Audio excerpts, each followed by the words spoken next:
De regreso a su programa Criterios, hoy con la profesora universitaria de la UCB, Gloria Cuenca, que nos está dando una clase aquí magistral de periodismo. ¿Qué le dice usted a la gente de la calle? Bueno, este joven primero está muy claro. Él dice, los medios, ¿por qué no reflejan la realidad? No es real que no, todos los medios no reflejan la realidad. Hay muchos medios, entre ellos que en algún momento se han fajado y han ido a seguir la información noticiosa hasta el final. Pero hay una gran represión contra los colegas periodistas que, como decía antes, les han quitado sus instrumentos de trabajo, los amenazan, los retienen por un cierto tiempo. Entonces, hay que aprender a leer los medios. Cuando la gente dice algo, hay que ver qué es lo que está diciendo el periodista. A veces es mostrar con la cámara algo que tú no puedes verbalizar. Eso puede ser. También hay gente que se autocensura porque tiene miedo. Yo siempre le decía a mis alumnos, al comienzo del año, el que sea medio miedoso o hace una terapia para quitarse el miedo o se va de esta carrera. Porque en el periodismo no se puede ser miedoso. No puedes ser miedoso porque entonces te tragas los miedos de los demás y entonces terminas haciendo cosas con las que no estás de acuerdo.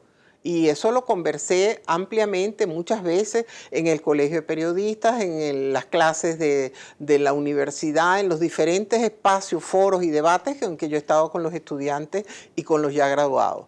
Tener miedo para un periodista es una situación muy difícil. Uno debe saber, hay un peligro aquí, pero voy a cumplir con este objetivo y cumplirlo.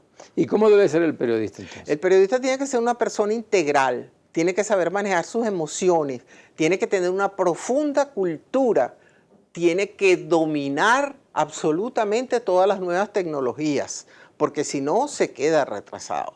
El periodista, lo decía, parece mentira, un marxista, Antonio Gramsci, ¿verdad? El gran marxista italiano, que después nos creó esta hegemonía comunicacional que pretende el gobierno.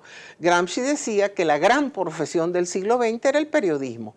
Y cuando le preguntaban por qué, porque reúne el humanismo, que es fundamental, con la tecnología que iba en desarrollo. Profesora, de todas formas, lo que conocimos la Cuarta República, en la Cuarta República había una hegemonía de la clase que estaba dominando. Incluso censores, al Nacional lo censuraban permanentemente. O sea, ¿qué se parece eso a actual? Porque en definitiva aquí no hay censores en los periódicos, ¿no? A mí no me gusta primero decir Cuarta República porque el doctor Carrera Dama me dijo que aquí no hay ninguna Cuarta República. Que aquí es lo que está, bueno, lo que es el común y que la gente conoce. Sí, lo que la gente del proceso hizo y lo convirtió en un leitmotiv y la gente habla de la Cuarta República. Vamos a decir en la República Civil de Acción Democrática y COPEI. Yo nunca fui adeca ni copellana. Yo era comunista la mayor parte de ese tiempo. Y yo sé de la represión de los adecos y los copellanos, pero nunca fue igual que esta. Por ejemplo, con relación a los presos políticos. Yo tuve a mi padre 4 veces preso en la DIGEPOL, en lo que después se llamó DICIP. Yo tuve a Adolfo, siendo novia de él 2 veces y siendo su esposa 5 veces presa, incluso en la famosa Dirección de Inteligencia Militar. Porque en una oportunidad, un guerrillero muy mal herido, le dimos refugio en la casa. Y en el régimen, el primer gobierno del doctor Caldera, a Adolfo lo hicieron preso y se lo llevaron para la DIM. Y estuvo allí, gracias a las gestiones de José Vicente Rangel, en aquel momento lo lograron sacar. De manera que yo conozco, yo fui reportera del diario Clarín, al que allanaban y todas esas cosas. Pero es que esto no tiene nombre. Este sentido de querer cambiar la información por la propaganda, de transformarnos a nosotros en algo que no somos y sobre todo, a mí lo que más me aterra, ¿sabe qué es? Que ese es un modelo fracasado. Ya se probó, cuando yo era joven, la excusa que yo me pongo para lavar mis culpas es, bueno, yo tenía 20 años, en primer lugar. En segundo lugar estaba la Unión Soviética y creíamos que esa era la patria del hombre y la Revolución Cubana. Pero hoy en día sabemos que nada de eso sirvió para nada, se están muriendo de hambre los cubanos y hablan de una dignidad que es falsa y viven de nosotros como vivieron primero en la Unión Soviética. Entonces, ¿cómo vamos a auspiciar que ese tipo de situaciones se repitan otra vez? O sea, hay limitación entonces a la expresión de libertad periodística, tanto en un régimen como en otro. Hubo en Venezuela, en la etapa esa de la democracia civil, limitaciones a la libertad de expresión, nunca comparables a las de hoy. A nadie se le ocurrió nunca formar una corporación para impedir la distribución del papel y no dar divisas. En una oportunidad, un pleito en el segundo gobierno del doctor Caldera entre un editor de periódicos y el doctor Caldera llevó a que ese problema de que se pensó que podía llamarse una limitación a la libertad de expresión fue a dar hasta la conferencia iberoamericana de presidentes en Margarita en 1997 creo que fue. Bueno, una cosa que uno se queda sorprendido de que hayamos llegado nosotros a esta involución en los medios.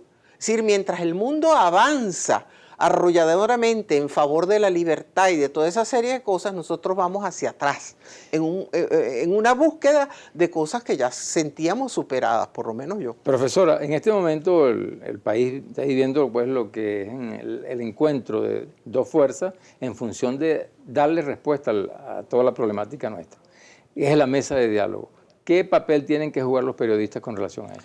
Mira, yo creo que los periodistas tienen que ser muy equilibrados. Objetivos no, porque la objetividad en el periodismo no existe. Algún joven preguntó por ahí si había igualdad y objetividad. La objetividad en el periodismo no existe. Eso está demostrado por Federico Álvarez en su primer libro, La información contemporánea. Yo después lo trabajo también, comunista también, y yo después lo trabajé también en mi libro Ética para Periodistas.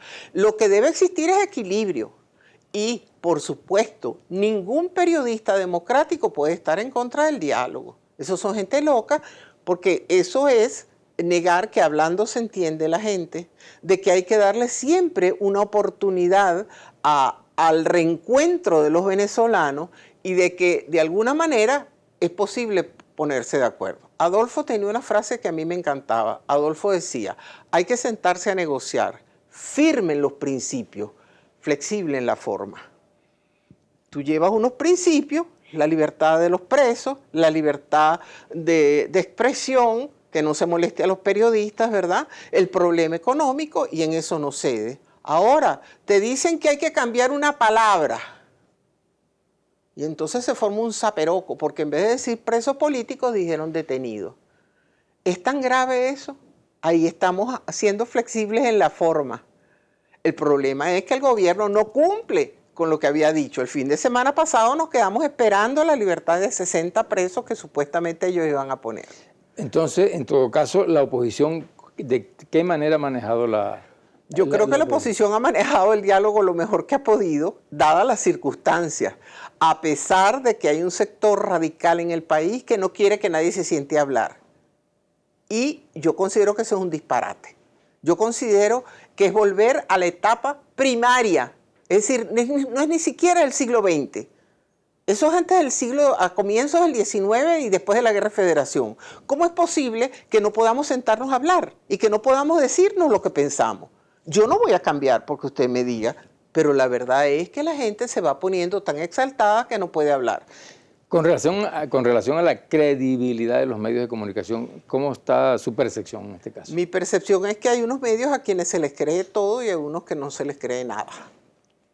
Porque están totalmente tan sesgados hacia un lado que nadie les cree nada.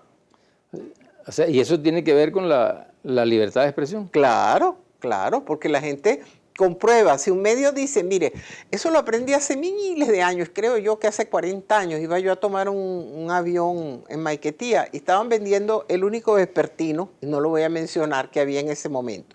Entonces, en la cola para tomar el avión, mi esposo y yo vemos que están vendiendo el vespertino y yo salí en carrera, solté las cosas, cogí los reales, dame un periódico. Entonces una señora se volteó y me dice, ay, deja todo por ir a comprar ese periódico que no dice sino mentira. Eso es lo fundamental. Si la gente cree que lo que usted dice son mentiras, nadie lo va a respetar. Profesora, estamos llegando al final de este segmento. Quisiéramos una reflexión al país de parte suya. Que tengan paciencia, que vamos a salir de esto más rápido que pronto. Muchas gracias, profesora, por haber aceptado la invitación. Hasta luego. Ya regresamos.